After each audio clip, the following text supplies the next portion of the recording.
Tapi tetap kalau saya jadi wali kelas,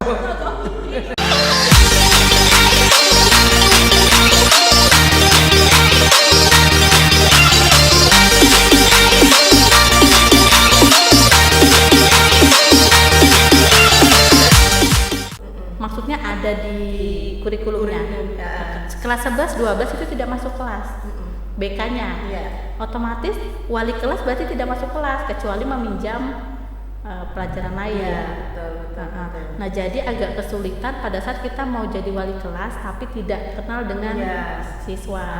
Jadi lebih enak itu BK-nya aja langsung. Jadi begitu turun udah bukan wali kelas lagi tapi memang pure BK seperti itu. Oh gitu ya.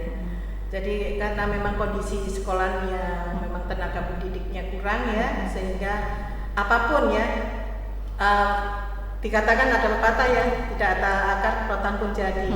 Jadi kita rotannya. Ya. Jadi Mbak Lika ini rotannya ya.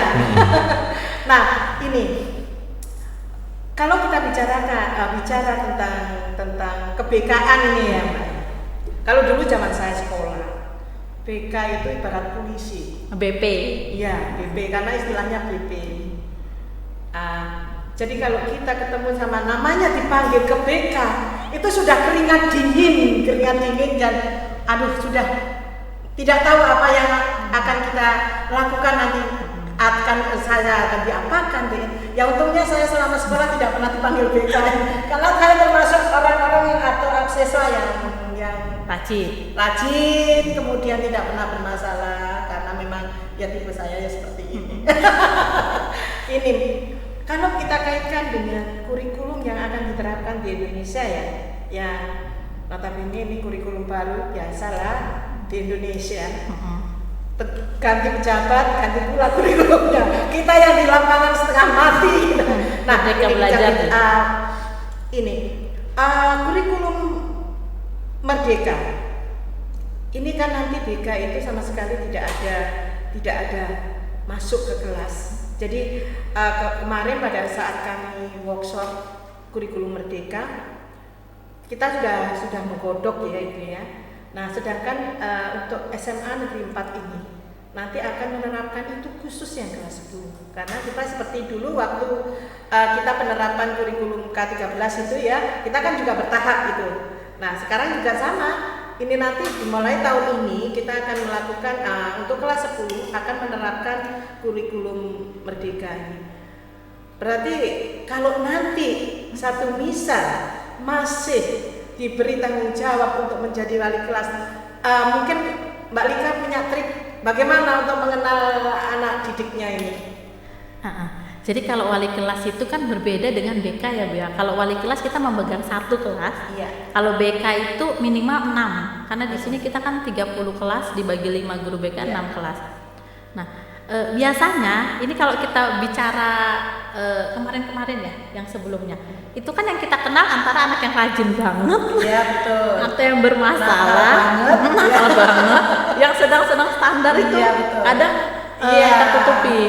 Nah, kalau untuk wali kelas sendiri itu saya biasanya atau karena udah biasa kali ya Bu jadi guru BK, jadi sebulan itu udah kenal siswa sendiri. Tapi tetap kalau saya jadi wali kelas, namanya wali kelas itu ada masuk kelas, itu saya gunakan untuk lebih mengenal anak dengan biasanya memberi angket atau alat ungkap masalah. Seperti itu untuk mengenal kalau itu anak di bawah saya wali kelasnya. Tapi kalau untuk kelas lain otomatis kan harus meminjam guru. Itu pun kita nggak bisa. Kalau misalnya saya pegang IPA, kita tidak bisa minjam fisika, kimia, biologi, matematika. Kenapa? Karena itu pelajaran yang dituntut harus siap lah Bu, harus masuk. Jadi kemungkinan kita pinjam seperti PKWU, tapi PKWU pun dipinjam kalau dia lagi praktek kan tidak bisa. Jadi memang harus pintar-pintar untuk BK itu masuk dan memberikan alat ungkap masalah biar kita kenal siswa kita seperti apa. Sementara itu kalau yang untuk awal. Selebihnya setelah alat ungkap masalah itu kita beri, kita kan bisa cari tahu siswa lewat situ. Jadi ini siswa yang bermasalah di sini. Nanti akan ada pembinaan karena BK tidak masuk kelas, otomatis kita tidak bisa memberikan namanya bimbingan klasikal. Jadi kita hanya memberikan namanya bimbingan kelompok. Bimbingan kelompok itu 5 sampai 6 orang yang masalahnya sama. Yang kedua adalah konseling kelompok. Konseling kelompok ini jika masalahnya sudah urgent. Yang terakhir adalah bimbingan individu. Ini biasanya kalau bukan bimbingan individu, konseling individu. Kalau konseling individu ini biasa curhat. Mau siapapun guru BK-nya, tapi kalau curhat dia boleh memilih. Misalnya saya lebih nyaman sama Bu Eko, walaupun Bu Eko bukan guru BK-nya, boleh. Karena senyamannya anak itu namanya kalau kita berbicara tentang konseling individu. Jadi terlepas dari semua, andai kata BK sudah tidak ada, ini kurikulum Merdeka Belajar, otomatis bimbingan klasikal kita tidak bisa berikan. Tapi yang lain kita tetap bisa memberikan. Seperti itu. Jadi memang wacana di kurikulum Merdeka itu memang BK bukan tidak ada, BK ada, tapi bimbingan khusus untuk siswa yang namanya saja bimbingan khusus, berarti siswa itu ada sesuatu yang harus dibimbing oleh BK.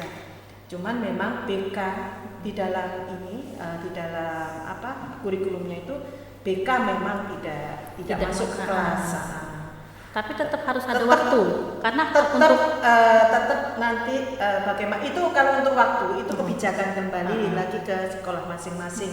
Jadi juga mengenai program itu juga nanti juga tidak ada siswa IPA IPS tidak ada lagi. Jadi campur iya. Cuman nanti anak itu diberi, kalau misalkan orang tuanya menginginkan anak itu mau masuk ke kedokteran, jadi anak itu nanti akan mengambil mata pelajaran yang berhubungan dengan kedokteran. Eksak misalkan seperti itu. Inilah kurikulum Merdeka. Jadi kita diberi kemerdekaan untuk mengolah bagaimana institusi kita sendiri. Berarti ini baru ya, kalau kita lihat kan kalau dulu kan, kalau saya dengar dari orang tua dulu itu ada bukan IPA IPS tapi kelas biologi, kelas fisika. Ya, itu kalau zaman kita, zaman saya sekolah dulu gitu. Berarti sekarang berubah lagi. A1, A2, A3, A4. Nah, beda ya Bu. Beda. Hanya sebetulnya kalau kita telisik lagi ke belakang, sebetulnya sama, cuman istilah-istilahnya saja yang dibedakan. Ya. Dan juga mereka mungkin walaupun mereka cenderung IPA tapi masih bisa belajar ke IPS. Jadi sewaktu-waktu mau kuliah di IPS bisa. Dan yang saya ikutin kemarin ya, karena memang ini masih segar di otak saya. Pada saat workshop itu dijelaskan bahwa nanti kita itu bisa pakai sistem blok. Satu misal gini, bahasa Indonesia dalam 1 tahun misalkan 179 jam. Kalau memang mau kita berikan di dalam pelajaran di semester 1 saja, di semester ganjil saja, boleh. Jadi nanti semester genap itu untuk bahasa Indonesia tidak mengajar. Tetap hak-hak kita, gaji, sertifikasi dan sebagainya itu tetap akan kita nikmati. Oh, tidak yang 24 jam? Enggak, ya. Jadi total jam kita dalam 1 tahun itu berapa kita boleh berikan. Dan nanti di semester berikutnya berarti ada pelajaran lain yang diberikan gitu. Jadi betul-betul kita diberikan kebebasan untuk mengatur diri kita sendiri secara intern dunia pendidikan sekolah-sekolah kita. Jadi nanti setiap sekolah itu punya diri kita sendiri-sendiri. Kalau untuk siswanya berarti punya kebebasan untuk semua dipelajari ya Bu ya, seperti itu ya? Iya, tadi yang saya sampaikan tadi. Jadi anak-anak itu orang tua ini mau ini. Jadi tidak seperti sekarang anak IPA ini mau ini, orang tuanya bingung saya mau ini, mau itu. Nah, tidak seperti itu lagi. Atau kalau sekarang IPA ngambil akuntansi udah dipelototin sama anak IPS. Atau IPS ngambil fisika, kok bisa? Ya seperti kasusnya si Sasmi ya. Anak IPS ngambil fisika. Jadi sekarang dia mengeluh, bisakah saya Nah itu ternyata dia hanya main-main saja. Tapi lulus, alhamdulillahnya lulus. Ya, cuman ya itu. Habis itu bingung. Ya itulah. Ya. Oke, tadi bincang-bincang santai ya, bincang-bincang ngopi. Tapi nggak ada kopinya. Ya, seputar dunia pendidikan dengan Mbak Lika, salah satu guru BK yang Terima kasih, selamat berjumpa kembali dengan LH dalam podcast MAPA berikutnya. Bye.